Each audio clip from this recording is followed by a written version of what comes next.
ሰላም ክቡራት ተኸታተልቲ ሲኔማ ሰመረ ከመይ ጸኒሕኩም ደጊምና ደጋጊምና የውሃናም ቋዓብቃዓና እናበልና ከም ኣካል ናይቲ ኣብ ዝሓለፈ እዋን ዘቕረብናልኩም ሓፈሻው ጽብጻባት ናይቲ ኣብ ሻርም ኣሼኽ ግብጺ ዝተሓፍሰ ዓወታት ሎሚ ድማ እታ ታሪኽ ሰርሐት ሃገራዊት ጋንታ ኣብ ኣስመራ ድሙቕ ኣቀባብላ ተገይሩላ ኣሎ እሞ ንዑ ዝድህስስ መደቢና ሒዝናልኩም መጺና ዘለና ክሳብ ፍጻመ ብጽሞና ክትከታተሉና እናዓደምኩ ናብቲ መደብ የስክረኩም ሰናይ ምክትታል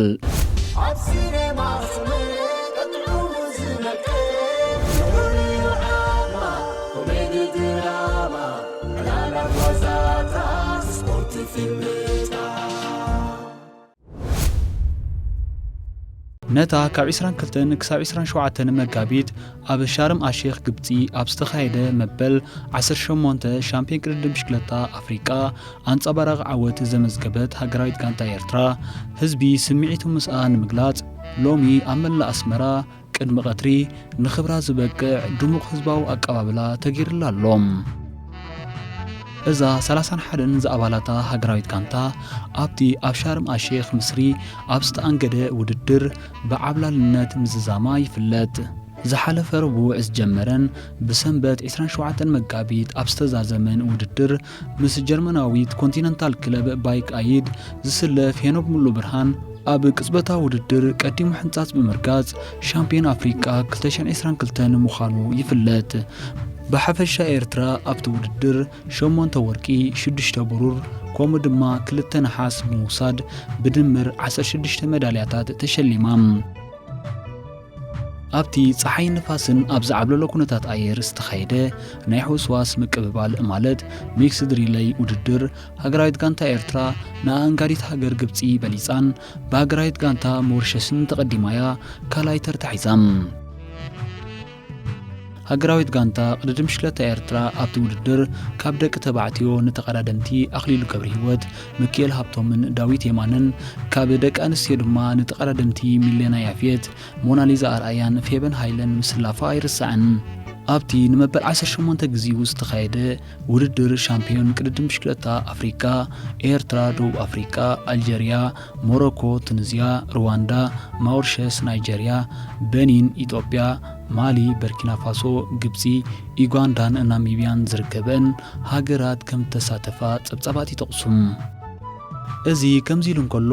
ትማሊ ሰንበት ኣብ ቤልጅየምን መበል 84 ግዚኡ ኣብ ዝተሰላሰለ ናይ ሓደ መዓልቲ ውድድር ክላሲክ ወርልድ ቱር ኣንጸባራቒ ዓወት ዘመዝገበ ኤርትራዊ ተቐዳዳማይ ቢንያም ግርማይን ኣብ ኢጣልያ ክእንገድ ኣብ ዝቐነየ ከም ፒጂ ኢንዳትሪያን ሲትማና ኢንተርናዚዮለ ምስ ቀዳሞት 5 ብምዃን ብሉጽ ብቕዓት ዘርአየ ናትናኤል ተስፋጽዮንን ምዛ ኣብ ምስሪ ዝቐነየት ሃገራዊት ጋንታ ድሙቕ ኣቀባብላ ተገይሩሎም ኣሎ ኣብቲ ካብ ሃገራዊ መዕርፎ ነፈርቲ ኣስመራ ዝጀመረ ስነ ስርዓት ኮሚሽነር ባህልን ስፖርትን ኣምባሳደር ዘመደ ተኽለ ንኹሎም ተቐዳደምቲ ሕቋፍ ዕምባባ ድሕሪ ምብርካት እዚ ተጨቢጡ ዘሎ ዓወታት ካብ ግዜ ናብ ግዜ ከዓቢ ጽቡቕ ለበዋ ኣመሓላሊፉም ኤርትራ ኣብ ዝናይሎም ዓመት ሻምፒዮን ቅድድም ብሽክለታ ኣፍሪቃ ብሓደስትን ንኣሽን ተቐዳደምቲ ተወኪላ ዘመዝገበቶ ዓወት ፍሉይ ምዃኑ ኣብ መጻኢ እውን ተካቲ ተቐዳደምቲ ንምፍራይ ብዕቱብ ከም ዝስራሓሉ ኣረጋጊጹም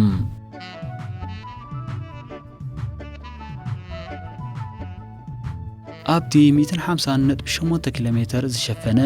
ናይ ዓበይትን ትሕቲ 23 ዓመትን ውድድር ተቐዳዳማይ ሄኖክ ሙሉ ብርሃን ኣብ መወዳእታ ሜትሮታት ብዝረኣዮ ዘይጸዓድ ብቕዓትን ፍጥነትን እዩ ንመቀዳድምቱ ስዒሩ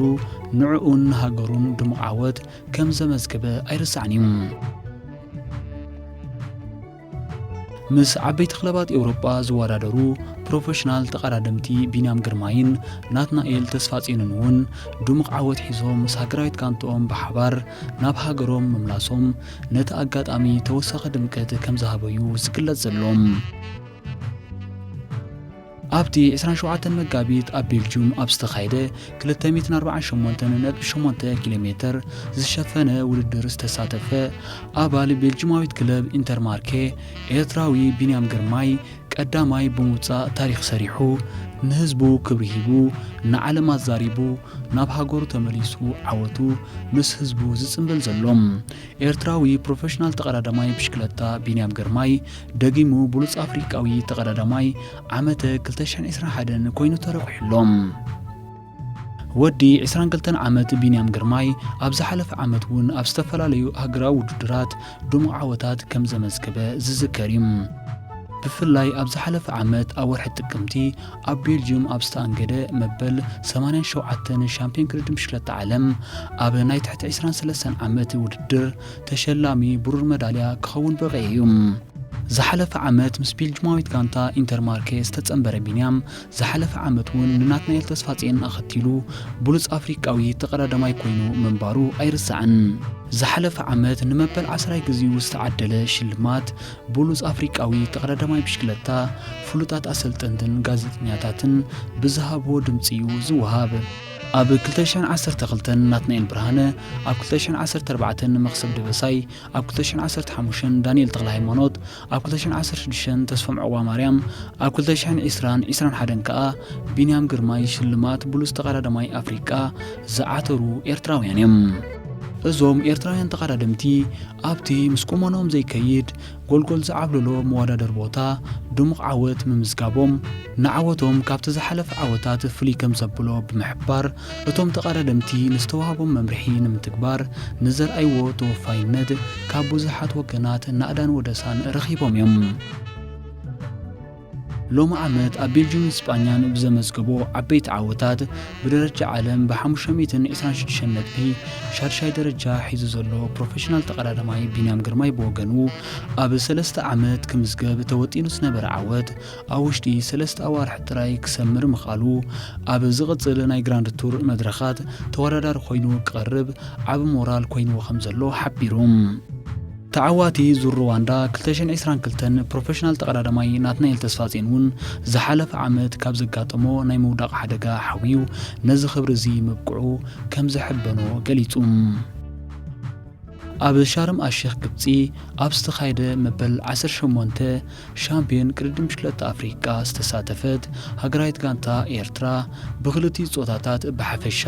7 ወርቂ 6 ብሩርን 2 ነሓስን መዳልያ ብምሽላም ሕልፊ መወዳድርቲ ሃገራት ከም ዝደመቐት ዝፍለጥ እዩ ኤርትራ ካብ 2010 ክሳብ 2022 10 ግዜ ተሸላሚት ወርቂ መዳልያ ናይ ጋንታ ናይ ግዜ ውድድር ብምዃን ልዕሊ ካልኦት ሃገራት ጸብለሊላያ ተዓዊታ ዘላ እምበኣርከስ ዝኸበርኩም ተኸታተልቲ መደባት ሲኔማ ሰመረ ሎም ዝበልናዮ ትሕዝቶ እዚ ሰማዕኹም ወይ ነይሩ በዚ እንቕርበልኩም ዘለና መደባት ዓጊብኩም ክትኮኑ ሙሉይ ተስፋና ኣብ ቀጻሊ ብኻልን ሓድሽን ትሕዝቶ ክሳብ ንምለሰኩም ጸጽብቑ ንምንየልኩም ክቡራት ተኸታተልትና ከም ወትሩ ስታፊኹም ኣብ መደብና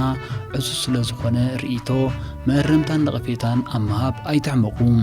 ከምኡውን ብወገንና ክቐርብ ኣለዎ እትብልዎ መደባት ጆባ ንብለኩም ወትሩ ቁርባት ኢና ዘለና ኩሉቲ ዝቕጽል መደባትና ኣብ ሰዓቱ መታን ክበጽሐኩም ከዓ ሳብስክራይብ ብምግባር ነታ ናይ ደወል ምልክት ምጽቃጥን ሼርን ምባል እጃምኩም እሞ ኣይትረስዑ እናበልና ብምክትታልኩም ኣዚናይና ነመስግን ኣብ ቀጻሊ ብኻልእ ዝተፈላለዩ መሃርትን ኣዘናግዕትን ትሕዝቶታት ክሳብ ንራኸብ ሰላም ጥዕናን ራህዋን ንኹልና ሰሰናዩ ሲኔማ ሰመረ ካቢዜ ናቢዜ ዓይንና ደለበ ፍልጠት ሓጎስ ደስታ ሰሓቕ ስኒት ሩፍታ መኽሰብና ሃረ ሲኔማ ሰመረ ኣብ ሲኔማ ሰመረ ቀጥዑሙ ዝነቀ ዓማ ኮሜዲ ድራማ ዕላላት ዋዛታት ስፖርት ፊልም